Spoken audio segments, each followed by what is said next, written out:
That's how crazy the NBA is, that they can come out and they lose to Philly without Embiid, and then they lose to Utah at home. That's not a horrible loss because Utah's going to the playoffs, but they lose at home, and then they go beat Golden State and beat Toronto on the road. Right, a Raptors team that had beaten the Wizards 8 straight times. 8 straight. That had owned the Wizards of late.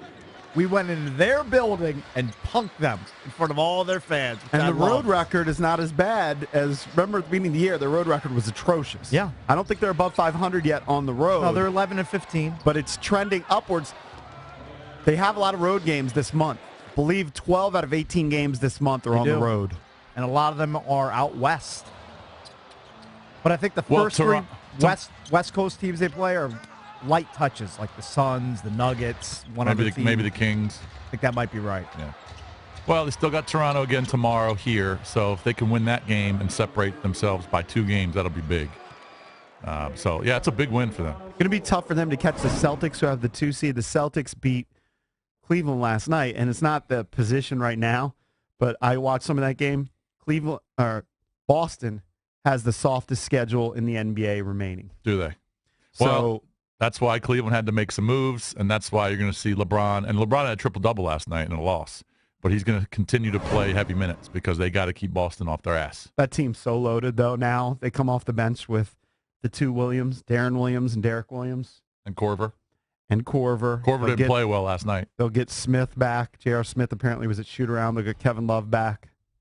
Yeah, got a great roster. They are loaded, but Boston's legit. The Wizards also will get Brandon Jennings in the lineup tomorrow night. So that second unit all of a sudden with Bogdanovich, Oubre, if they play Jason Smith, I think when we'll talk to Scott Brooks at 8:40, he'll talk about it, that Jason Smith maybe didn't play the previous game because he felt the other team went small. Mm-hmm. But I like it when they go with Mahimi, who had 3 blocks yesterday, Mahimi, Smith, Bogdanovich, Oubre. They just have a plethora of options now.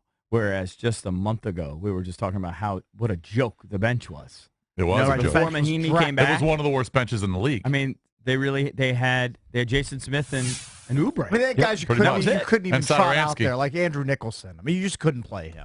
Yeah, it just didn't fit. Made no You know no what? sense. Give it up. Ernie's made some good moves. You got to give it up to Ernie. He's made some bad moves over the last 10 years, but give him some props here. Find me a GM who hasn't made bad moves. I know. They all make bad moves. Yeah, but he made a ton. He did it consistently. But if you dig yourself out of a hole, even if it's your 15th hole, I mean, you know. What have you done for me lately? What have you done for me lately? Yeah, exactly. I mean, he got in the hole by signing Nicholson to a bad deal, but he climbed out of it by getting Bobo. Yeah, Bobo was big. So far. And Bobo's the go-to when the clock is winding down for that second unit. Because there are times when the second unit, they're passing it around and nobody has anything, and then give the ball to him with 4 seconds. He can create. Yes, he's draining threes, but he can also take the ball to the rack. He had one nice pull-up jumper, too, as the clock was expiring. Jason Smith passed to him baseline. Like, he's versatile. What's his contract situation like again? UFA. After this year? Pretty sure. Is there a way they can keep him and Otto? I'm serious. By the way, his sweet spot is the right sideline extending out to the right wing. This season, he's 40 of 81 on tray balls in his sweet spot. That's corner 3. Yeah. Yeah. On the right side? 32% on all others on the right. Oh, that's in the right wing, not the right corner. Right sideline extending out to the right wing. Yeah, so the whole side. Yeah. Yeah. Get it to Bobo over there. I think I'm about 50% from the right wing. When I went to Philly to the game, and he went out for pregame warm-ups, he immediately went to the right side. That's his spot. And he was just, Dave Atkins was just feeding him, and he was just draining him. Is that when you were yelling Bobo Drano? Bobo Drano. I was going, Bobo Drano, every time I went in. Drano. That's our T-shirt. He's like, who's that stupid American not sitting on the wood? Bobo Drano. That's my Croatian accent. I was on the wood. That's barely wood. No. If I hit my head on it, it would hurt. Wood is sitting next to a scorer table. I disagree with JP, though. JP said baseline seats are not the wood. They're the wood. If you're under the basket, you're on the wood. I heard you. I was away that day. You guys were giving Jason a hard time. I was third row behind I know where the you basket. were. You had great seats. They were awesome. They were great seats, and I would never complain about them. You had the knobs of the wood. They're great seats when the game is on your side. Wood. They were still on the wood. Great seats on the court. They're great seats when the game's on your side. Yeah. No, but I will say, because I'll be sitting. I believe when the game's on the other side.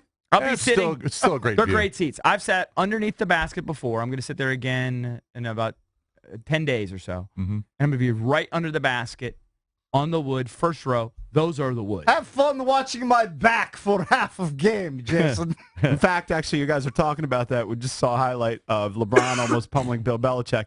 He's right under the basket in the first row. Wood. Yeah. That's wood. All right, I didn't have first row. I had third row. I had the nosebleeds of the Yes. the baseline wood seats. But great for the Wizards to bounce back after those 2 losses. No, maybe it was just the All-Star break hangover. All-Star break malaise. They had to shake it off, and they've done it with the last 2 wins. I mean, you beat the best team in the league at home, and then you go on the road and vanquish a team that's pummeled you the last 8 times.